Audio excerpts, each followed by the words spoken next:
আছিলে যে আমাৰ চৰকাৰটোক 4 বছৰ হ'ল, এইটোৱে ডাঙৰ কথা। এমাহ পিছতে চৰকাৰটো ভাঙাব বিচাৰিছিলে আৰু আগৰ সময়ত অপজিশ্যনৰ পৰা সদায় একমাহ এক সপ্তাহত চৰকাৰ ভাঙিম এনেকুৱা এটা কিবা কৰি আছিলে যে আমাৰ চৰকাৰটোক 4 বছৰ হ'ল, এইটোৱে ডাঙৰ কথা। এমাহ পিছতে চৰকাৰটো ভাঙাব বিচাৰিছিলে আৰু আগৰ সময়ত অপজিশ্যনৰ পৰা সদায় একমাহ এক সপ্তাহত চৰকাৰ ভাঙিম এনেকুৱা এটা কিবা কৰি আছিলে। কিন্তু আমাৰ ফোকাছটো আছিলে যে BTC অঞ্চলত শান্তিটো কেনেকৈ ঘূৰি আনিব পৰা যায়, নিৰাপত্তাটো কেনেকৈ এনচিয়ৰ কৰিব পৰা যায় আৰু যিখিনি বেছিক ফাউণ্ডেশ্যন সেইখিনি আমি চৰকাৰ গঠন কৰাৰ লগে লগে যিটো কৈছিলোঁ আমি pitch smart and green BTC, এইটো আমি বেছিক ফাউণ্ডেশ্যনটো কৰিব পাৰিছোঁ বুলি মই বিশ্বাস কৰিছোঁ। কাৰণ ইয়াৰ ওপৰত সংগতি ৰাখি আমি এতিয়া কাম কৰিছোঁ। বড়োলেণ্ডখন 4 বছৰ পিচফুল হ'ল, প্ৰায় 3-4 দশকৰ পিছত 4 বছৰ একেলগে পিচফুল হোৱাটো এইটো চবৰে কাৰণে এটা আনন্দৰ এটা বিষয় হয়।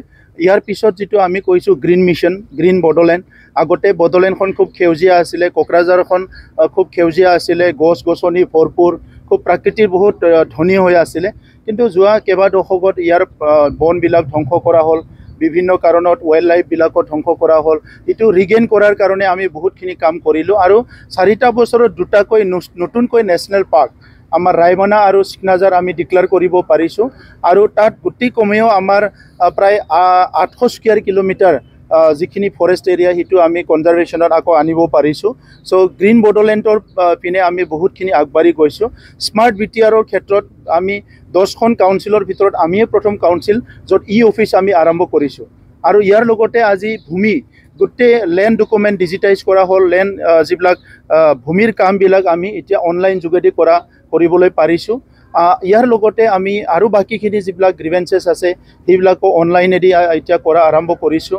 আমাৰ যিটো টেক্স ৰেভিনিউ কালেকশ্যন সেইবিলাক অনলাইনেদি কৰিছোঁ। গতিকে 2খন কাউন্সিলৰ ভিতৰত আমিয়ে প্ৰথম কাউন্সিল যোনে নেকি স্মাৰ্ট অফিচৰ কাৰণে অফিচৰ কাৰণে কাম কৰিব পাৰিছোঁ আৰু গুড গভৰ্নেন্সৰ কথাটো আমাৰ এটা প্ৰিন্সিপল হিচাপে লৈ কাম কৰিছিলোঁ। এতিয়া ভাইব্ৰেণ্ট BTR মিছনৰ আণ্ডাৰত আমাৰ VCDC লেভেলৰ পৰা কাউন্সিল লেভেললৈকে আমি প্ৰত্যেক মাহত ৰিভিউ মিটিং কৰা, বিভিন্ন প্ৰব্লেমছবিলাক সমাধান কৰা এই কামবিলাক কৰিছোঁ আৰু আপোনালোকক মই ক'বলৈ পাই আনন্দিত হৈছোঁ 2 মাহৰ ভিতৰত প্ৰায় 1 লাখ আমি পৰিয়ালৰ ভূমিৰ সমস্যা সমাধান কৰিলোঁ।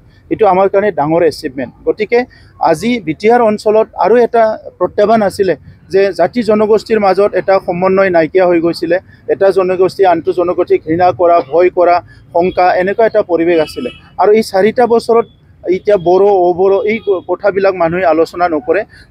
গতিকে আজি 4টা বছৰ কমপ্লিট হোৱাৰ লগে লগে আমি এইখিনি কামটো কৰিব পাৰিছোঁ ভাৰতৰ প্ৰধানমন্ত্ৰী নৰেন্দ্ৰ মোদী ডাঙৰীয়াৰ কাৰণে। তেখেতে 2020ত আমাক মাৰ্গদৰ্শন কৰিলে, এটা সিদ্ধান্ত দিলে, চুক্তিৰ কাৰণে আজি শান্তি আহিল। আমি ধন্যবাদ দিব লাগিব ভাৰতৰ গৃহমন্ত্ৰী অমিত শ্বাহ ডাঙৰীয়াক। তেখেতৰ একদম বোল্ড ইনিচিয়েটিভত আমাৰ চুক্তিখন হৈছিলে, তেখেতে প্ৰেজেণ্ট আছিলে আৰু চুক্তি হোৱাৰ পিছত 2-3বাৰ আমাৰ বড়োলেণ্ডত আহি গ'ল।